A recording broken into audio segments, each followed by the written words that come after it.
Hello বন্ধুরা, আসসালামু আলাইকুম। তো আজকের ভিডিও দেবো কিভাবে যে ঠ্যাং চামড়া দিয়ে আমের আচার দিয়ে ভাত খাবেন।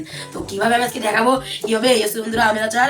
আর এটা সেকেন্ড বন্ধুরা যে ঠ্যাং চামড়া এক পাশে রাখছি আমের আচার। তো কিভাবে আমের আচার দিয়ে মাখায় ঠ্যাং চামড়া দিয়ে খাবো তো আপনাদেরকে দেখাবো। আপনারা অনেকে খাইছেন নাকি জানি না, তো খুব মজা লাগে। গ্রামে যে খাইছিলাম তো আজকে এখানে খাবো। তো চলুন তো বন্ধুরা, ঠ্যাং চামড়া আর আমের আচার দিয়ে কেমন লাগে আজ আপনাদেরকে দেখাবো। আর অনেকে হয়তো খান না, এই রেসিপিটা তৈরি করতে পারেন। আমি মনে করেন বেটে সুন্দর করে জ্বালিয়ে কুটকুট মশলা সব ধরনের মশলা দিয়ে। তো বিসমিল্লাহ। টক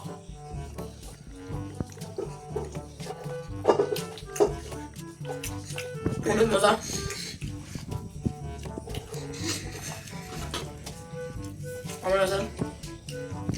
তো বন্ধুরা অনেক স্বাদ করে খাচ্ছি বন্ধুরা, খুব টেস্ট লাগতেছে বন্ধুরা আমার কাছে আমের আচার। বন্ধুরা আজকে ভিডিও এটাই ছিল বন্ধুরা, আপনাদের কাছে শেয়ার করলাম। আমি খাবো, খাই ব্যবসায় যাবো।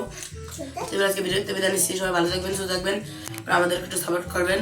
তো সবাই ভালো থাকবেন, সুস্থ থাকবেন। আসসালামু আলাইকুম।